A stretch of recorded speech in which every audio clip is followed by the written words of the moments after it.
So, sorry, lots of things here, right? Going over the VA loan is really what allowed me, I think, to just set myself up for just success because a lot of people get into this mindset of that you need to just live on post, rent, who cares? I think folks get in this mindset with the military that you just need to do what you can and leave, right? You're going to do your time 2, 3 years. You're going to pack up because you're going to come down on orders. And who cares? Go ahead and leave because that's just how it is. So, this is why I think learning about your VA loan, your benefits, and learning how to hack it, right, is why we're going to do this house hacking webinar, is a fantastic benefit for anybody that served and is eligible for the VA loan.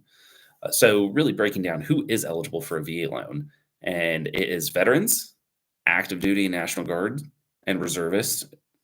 Um, Also, as well as surviving spouses. A lot of people don't know this. Surviving spouses can use a VA loan. So, why is that important? Any of this, right? Why is any of those segments important? Because if you're active duty military, you need to complete 90 days of service now. So it used to be up to almost 2 years back in the day. It has changed. So if you are a newer veteran or if you've been serving since the global war on terror, we are considered to be in a wartime environment. So this is why that you only need to complete 90 days on active duty to be able to use your VA loan. It's pretty slick. So you could purchase as a private or even a new first lieutenant moving into your military career on the active side. Now, when you're looking about for reservists, now reservists really fall into a different category, same as National Guard. They're a little bit different. Now, what you need is 6 years time in service or to be activated under either Title 10 or Title 32 orders for 30 continuous days, but 90 days total.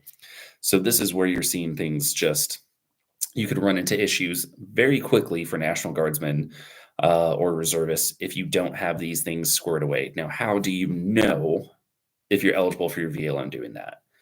And really, the easiest way about it is speaking to a lender like myself and trying to get a certificate of eligibility. Now, with reservists and National Guard, it is a lot more difficult to get a certificate of eligibility if, and I say if your lender doesn't know what they're talking about, right? So the big things are for National Guard, I'm going to speak on, right? I need your NGB 23 or 22, depending if you're still in or out. This is also called your point statement. So you're probably wondering, like, hey, I don't even know what this is. Where the hell do I go and get my point statement? And quite frankly, it's pretty easy. Your point statement is going to come from iPerms. So if you don't know what iPerms is and you've been in a while, or maybe you're looking at joining, iPerms is where all your documents are kept from your military service in this online cool little database. The NGB 23 is going to show how much time that you have been in. So this is what we'll need. What we'll also need if you are still in the reserves or guard is a statement of service signed by your commander talking about any kind of time that you may be on. Now, if you're currently on Title 32 orders, we would need Title 32 orders. If you're currently on Title 10 orders, we would need a copy of those orders. It just depends on what orders that you are on. Now, keep in mind, right? You want to be on 30 continuous days with a total of 90 cumulative days. Where do National Guards people get caught up? And it's going to be in the issue with they don't have enough time, they don't know the rules and regulations, and then sometimes they think that their training, so right, your basic can count as time in. It does not. Your basic training does not count towards these accumulative days that we need. So this is the big issue that you see. Neither does your summer AT training does not count towards your time. So if you're looking at trying to do it and you're in the National Guard or Reserves, definitely want to reach out to somebody like myself. I am what you call as a veteran mortgage advisor. I got this little certificate. VA is my bread and butter, right? Not only did I serve 9 years in the Army, VA loans is a majority of what I do as a mortgage professional. So overall, we want to look at these things. Now, surviving spouses, this is completely different.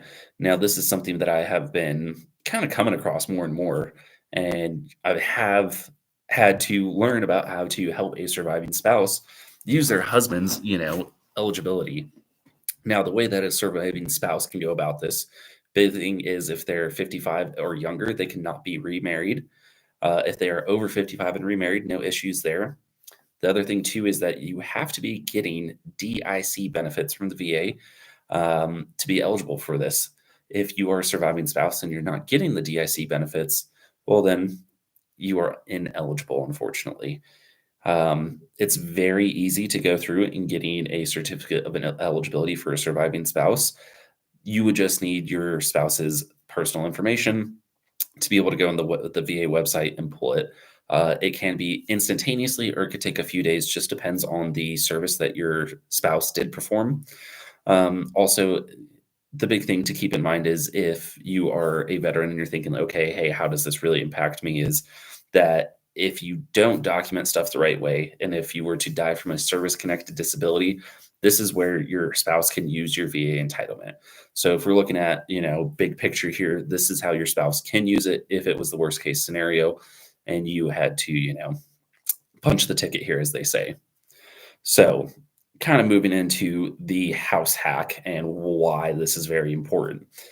Nobody shows you how to build wealth while you're in the military. Nobody shows you your benefits. Nobody shows you any of it. So what I kind of really got fired up about and passionate about was how can I help more veterans in my community understand the benefits? Because let's face it, I had a 2-hour class, 2-hour PowerPoint when it was time to get out of the military. And all I did was just click through it. It was about my VA loan. I'd already used it once and I didn't do anything other than click, click, click, click, click. Got my little certificate so I could get the hell out the Army, right? I wanted my DD 214. I was done 9 years in, all that stuff. So I realized that there was a major lack of not only misinformation, but uneducation, no education really when it comes to the VA loan. So my story with leveraging the VA loan was just purchasing a house, right? I was driving, my first duty station was Fort Carson, Colorado, driving around like, hey, rent is as much as a mortgage. What am I doing here? The way that I really analyzed what I was doing, right, with my decision to purchase in the area that I did was I looked at the base in a whole, right? So Fort Carson, if you don't know, is not just the only military base here. Colorado Springs is a very heavy military town. What I mean by that is 30% of our population is veterans. We have 5 military bases here alone. And that just is major, major, major of what our population is, right? Our population, I believe, is about 800,000. 30% of that is veterans. So over 100,000 is veterans. And this, we're not even talking about these contracting companies that are going in and providing services to the military bases around here. So you have to think about the infrastructure when I looked at this, right? I was really looking at, is Colorado Springs going to disappear? Am I buying a house in the right location? Is there anything that could potentially negatively impact our market and everything like that? So the way that I viewed it is that we were in an insulated economy, very much so due to the military. Along with that, I first moved out here in 2013. Marijuana had just been legalized. There was a lot of jobs. Now with Space Command also being permanently stationed here, you're seeing a major growth in Colorado in general. The Springs especially, they're building houses as far as you can see all the way to Kansas, and it is definitely different than what we're used to, right? I remember being first stationed here is maybe 500,000 people, we're almost to 1 million, so it's doubled in population in just a few years, which is fascinating. So when you're looking at this house hacking technique, really understand what base that you're at and what is there. Personally speaking, I was in the Army. Bases I would never, not in a million years, buy a house anywhere near. Fort Irwin, California, because you got to live in Barstow. Fort Drum, New York, because you're like pretty much in Canada, not a big population, not a lot of purchase prices. People are very in and out of there, unless some reason you loved being stationed there. Another one I personally wouldn't is Fort Polk. People have mixed opinions on this one with me. I just didn't really see the value in it. So where I invested into was kind of bigger military bases that I felt more comfortable with, right? And this is everyone's different level of comfort when it comes to investing and house hacking.